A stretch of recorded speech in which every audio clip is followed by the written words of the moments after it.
guys, on the third try on this deck profile because Tanner. What's up, guys? It's your boy Brendan, aka Drip, and DDD Fam in the flesh. Got a deck profile for you guys today. I got a trash deck profile. It's normal summon 6 Alistairs. No, I'm just kidding. It's Invoked Despia pre-structure deck.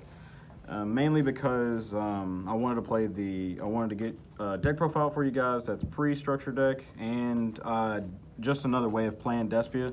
Like I told you guys before, I was going to have a million different deck profiles and different lists on this deck. So sorry if you get annoyed by seeing me constantly update the list and update the deck. When the structure deck comes out though, you don't really need the Invoked engine anymore. The Invoked kind of gets power crept to a degree, so that's when you mainly switch the Albaz. I know a lot of people are playing the Albaz now. I don't think that's correct because I don't think it's strong enough. And myself personally, I feel like the Invoked engine does more than the Patchwork engine does, because I know a lot of people play the Patchworks and the Imp Chain and all that shenanigans to constantly keep refilling their hand with polymerizations, along with using to make Guardian Chimera basically untargetable. It's still good at replenishing your hand and stuff like that, but I feel like normal summon Alistair is a lot more powerful. And you know me, I'm an Invoked duelist. But yeah, we played it at locals today. We got lucky. That's all. No skill required when you normal summon Alistair. Got first place. Trash duelist. But anyways, let's get into this list real quick.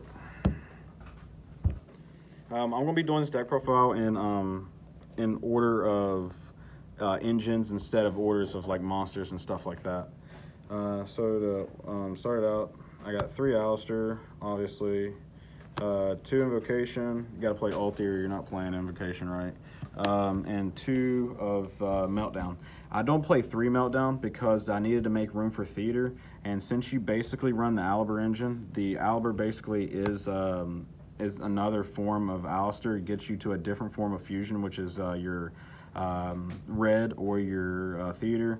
So I didn't want to have too many Alistairs, and there's a lot of situations where when you open both of them, like my man over here said, now which Alistair you're going to summon, 1 or 2, you basically, once you learn the deck, you'll know how far the other one gets you, because sometimes Aliber will get you farther than Alistair will get you, and then sometimes Alistair will get you farther than Aliber. So that's it for the Invoked engine. Nothing really need to be said about that. Alistair is Alistair. On to the branded engine / Despia. I got 3 Alistair 2.0, the dark version, 2 Tragedy, and then 1, let me slide these up because I don't know if they're in frame. Shit. 3, 2, 1, and 1.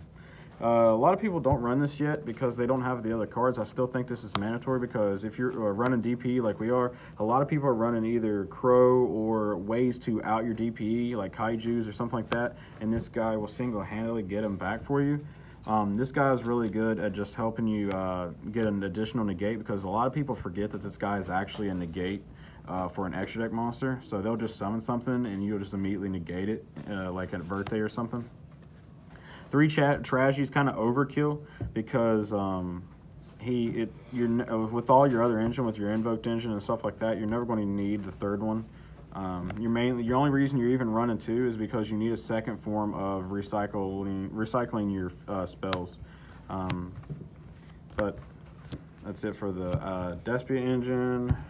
On to the, well, actually I take that back, sorry. 3 branded opening, the Theater, and 1 red. I should have put these with the rest of them. I know this seems really weird because how stupid this card is and how ridiculous this card is, but like I said before, this deck's actually still Alistair Turbo. We really want, it's basically, the deck way it functions is it plays like Invoked Dogmatica, the slower version of the dolls, but you play the Despia engine in it. So if that makes sense, where you still want a Turbo Alistair, and the Despia engine will be your secondary engine to help you fuse and stuff. On top of that, this secondary effect to protect your fusions is really good. This requires too much setup right now in order to run more than 1, because you have to have a Despia engrave, and I didn't want to clog on it, and I saw it too much as it is, even as a 1-of. So if you're going to run this version of the deck, 1 is plenty. in my personal opinion, because you just recycle it off of Tragedy, which I did several times tonight. Then we got the DPE engine. Obviously, this is a fusion deck. This deck's stupid, so this package is dumb. You have to run it. It helps so much. The deck still doesn't have enough of utility in the extra deck, so DP helps out with that. Onto the hand traps. The most underrated hand trap in this format, in my personal opinion, now you've heard me talk about it before if you've seen my videos, is Skullmeister. I can list off so many different interactions that this card can just take care of.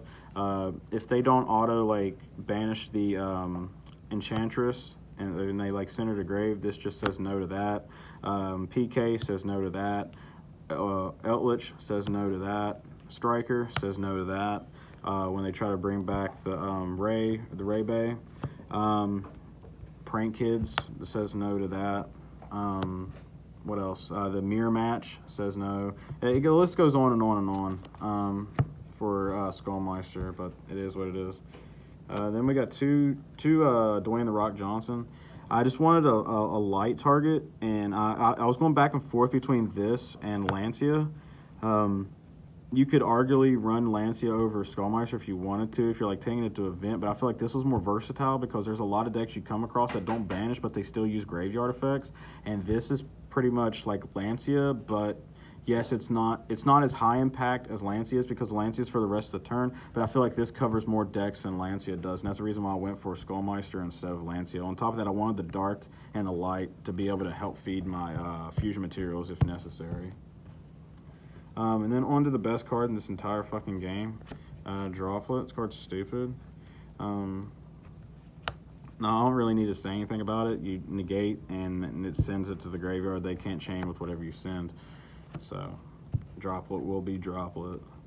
And then hand traps are fucking everywhere, and Talents is gross because we like normal summon Alistair and hitting it with Ash or Veiler and then drawing into Invocation. That's what we like to do with this card, and it's basically all it's there for, unless we just want to kill our opponent with their own card, which is pretty fun too. Then one Foolish, two Super Poly. I guess I have my cards out of order. These are the rest of the spells, like generic spells, really.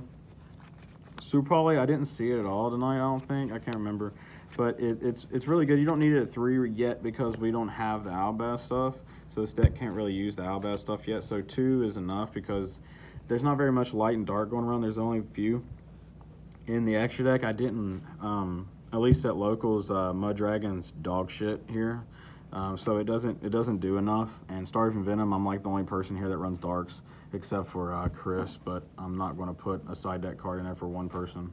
And then the other engine I forgot to show earlier is the Dogmatica engine.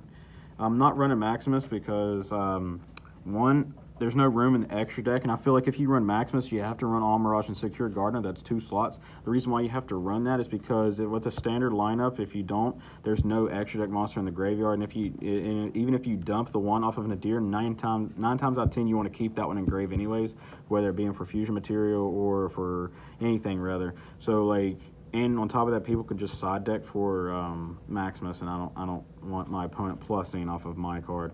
So, but this is enough. I don't want to use Punishment because this deck likes to fuse, and if you're not fused, then you're losing. So remember that when you're running Invoked or Dogmaticas. Sasuke, because he's Bay, and he uses his Sharingan to let us know what his opponents are running. Links, we got these 3. Future Bane card of America, Lil Uzi Vert, Vert Anaconda. And then these 2, this is obviously the Alistair target, and then this is just really good too, to, just like it is in Shadal's, to get rid of your fusions in your extra monster zone. One of the fusions, the Invoked fusions, 1 Makaba, 1 Purg, 1 Agoides, and 1 Kaliga. 1/1/1, you don't need 2 because the field spell, Theater can resurrect your Makaba or your Agoides. You won't resurrect these 2, but you'll barely make them. Well, this one you still make a lot because you won't need to play around droplets and certain things, because we still do the Schism shenanigans in this deck. That's just in the side deck, which I will show. Because if you know me, you know when I do deck profiles, if it's a locals deck profile, I always show the side for you guys. And then for the Despia version of the extra deck, We got these three, 111. Since we only run one Brandon Red, you don't need two of Masquerade. It's kind of overkill. And then Agoides is just really good because he's hard to out because he constantly just turns off everything that's not fusion when it comes to their attack. And then the most underrated one is Perskinian. Sadly, I don't know whether or not he's going to make the cut post-structure deck, but he's still very good and very undervalued in my personal opinion. This card single-handedly like helped me push for game round 2 because I stole my opponent's Dark Magicians out of their graveyard. It's just very good, very huge, and just thick. And then onto the generic fusions. I'm only running one Chimera. I feel like 2 is just, you don't need it in this version. Now, if you're running the Patchwork engine, then yeah, I see yourself running 2. But every time I summon this, it was kind of pretty impactful. It's a very good card. Helps you dig for more cards. It's really nice resolving Celestial to draw 2, and then this card to pop and then draw 2 more. It's really disgusting. And then obviously the DPE, the Intis for generics, and then one Al Capone, Ab Cologne, and then one Winda because we run the Schism package in the side deck. The reason why we run the side is because we want to, when we side it in, we know we're going to go first. We'll side it in. Onto the side deck. Monster-wise, so far, I am running 3 Jizikiryu because worst case scenario, sometimes hand traps, unless they're high impactful, they don't really do much. So board breakers always helps you win the game. And on top of that, it's a light, so it's a super poly target basically when it's on the field. And so basically, I give my opponent a super poly target. And yeah, I know it's huge and it's kind of hard to out. But if you go into this guy will help you out because he'll just turn and make his stats 0, and you can just out it that way. If you don't if you don't have any other way to out it, but we have several ways to out it. And then my favorite hand trap probably in this game, but it's underrated, is Thanos. Thanos is really good. Sadly, I didn't get a chance to resolve today because I got ashed. But it's still a very good card. And I think Phantasme is just, we'll see more play because a lot of people play more Links until Verte gets banned, and then that is what it is. And then, again, with more board breakers, Dark Hole, no one will see it coming. I play Dark Hole over Regeki because of Mystic Mind. Mystic Mind's not really relevant here at locals, but you never want to be caught unstrapped. 2 Cosmic because Scythelock's a bitch. And Eltwitch is a bitch, and you don't want to let them have their follow-ups.